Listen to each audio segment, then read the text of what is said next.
आम चुनाव के लिए वोटिंग खत्म हो चुकी है। देश भर में वोटों की गिनती अब जारी है। चुनावी नतीजे भी जल्द आ जाएंगे।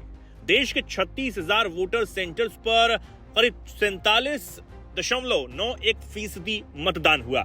वोटिंग के दौरान कई जगह झड़पें भी हुई हैं। खुलना में एक वोटिंग सेंटर के बाहर जमात इस्लामी कार्यकर्ताओं के साथ झड़प में एक बीएनपी नेता की मौत की खबर भी सामने आई। लेकिन क्या आपको पता है कि भारत के पड़ोसी बांग्लादेश में जो ये वोटिंग हुई है वो किस तरीके से की गई? किस तरीके से मेरा मतलब है कि ईवीएम से की गई है या फिर बैलेट पेपर से? तो इसका जवाब है बैलेट पेपर से। लेकिन सवाल यह है कि आखिर यहां ईवीएम से वोटिंग क्यों नहीं हुई और क्या ईवीएम का इस्तेमाल पहले कभी बांग्लादेश में चुनाव के लिए हुआ है? तो आज इस वीडियो में हम इस पूरे जानकारी को आपको बताने वाले हैं। वीडियो के अंत तक आप बने रहिएगा ताकि आप समझ पाएं कि आखिर बांग्लादेश ने क्यों ईवीएम से वोटिंग नहीं कराई गई। तो बांग्लादेश में पहले चुनाव ईवीएम से हुए, लेकिन बाद में इसे बंद कर दिया गया। साल 2023 से वहां चुनाव फिर बैलेट बॉक्स से ही होने लगा और इसी तरह इस बार भी बांग्लादेश में चुनाव बैलेट पेपर से ही हुए हैं। तो सवाल यह उठता है कि जब इलेक्ट्रॉनिक वोटिंग मशीनों को भारत में लगातार बेहतर माना जा रहा है तो उसके ही पड़ोसी देश ने ऐसा कदम क्यों उठाया कि ईवीएम को इंट्रोड्यूस करके चुनाव कराने के बाद अपने कदम वापस पीछे खींच लिए और बैलेट पेपर से चुनाव दोबारा से कराने लगे।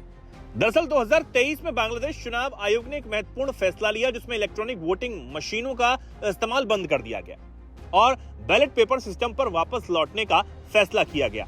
बांग्लादेश में ईवीएम की शुरुआत 2007 में हुई थी। बैलेट पेपर सिस्टम की समस्याओं को दूर करना इसका मुख्य उद्देश्य था। जैसे वोटों की गिनती में देरी, फर्जी वोटिंग और कागज की बर्बादी को रोकना भी इसका मुख्य उद्देश्य था। इसी के साथ 2010 में ईवीएम को कई शहरों में निगम चुनावों में इस्तेमाल किया गया था। 2018 के आम चुनावों में पहली बार ईवीएम को 6 निर्वाचन क्षेत्रों में इस्तेमाल किया गया। लेकिन फिर 2023 में ईवीएम को बंद करने का फैसला अप्रैल में आया।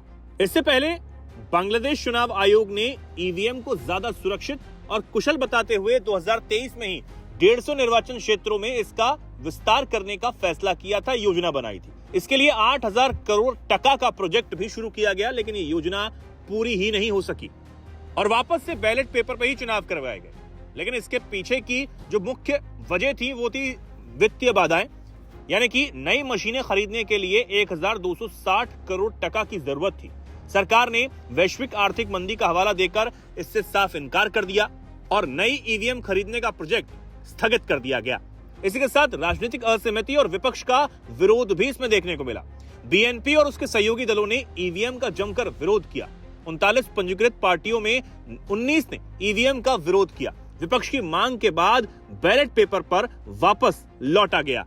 इसी के साथ समय की कमी और तकनीकी चुनौतियां भी इसमें थी। चुनाव दिसंबर 2023 या जनवरी 2024 में ही होने थे। समय की बहुत कमी थी और इसकी वजह से ईवीएम का इस्तेमाल नहीं हो सका। ईवीएम में सॉफ्टवेयर अपडेट, ट्रेनिंग और टेस्टिंग की जरूरत होती है जो उपलब्ध समय में ही संभव नहीं था। इसकी वजह से ईवीएम का आइडिया ड्रॉप कर दिया गया। लेकिन इसके बाद 2024 में जो चुनाव हुए उस चुनावी प्रक्रिया पर गहरा प्रभाव डाला। जनवरी 2024 के चुनाव बैलेट पेपर से हुए। विपक्ष ने इसका बॉयकॉट किया। अवामी लीग ने इसमें बहुमत हासिल कर ली। चुनाव हिंसा और विवादों से भरे रहे। ईवीएम बंद होने से पारंपरिक सिस्टम की वापसी हुई जो ज्यादा श्रम साध्य लेकिन विश्वसनीय जरूर माना जाता है और इस बार भी ऐसा ही देखने को मिला। बांग्लादेश में आज यानी 12 फरवरी को पूरे देश में आम चुनाव के लिए वोटिंग हुई, लेकिन उसमें चुनाव आयोग ने ईवीएम को पूरी तरह से स्क्रैप कर दिया। ये चुनाव बैलेट बॉक्स और बैलेट पेपर से ही किए गए। अब देखना होगा कि इस चुनाव का परिणाम क्या होगा, क्योंकि लोगों की उम्मीदें और खासकर वो लोग जो बांग्लादेश के हैं लेकिन कई और देशों में रहते हैं, वो ये चाहते हैं कि बांग्लादेश में एक स्थिर और लोकतांत्रिक सरकार बने ताकि बांग्लादेश प्रगति के रास्ते पर तेजी से आगे बढ़ सके।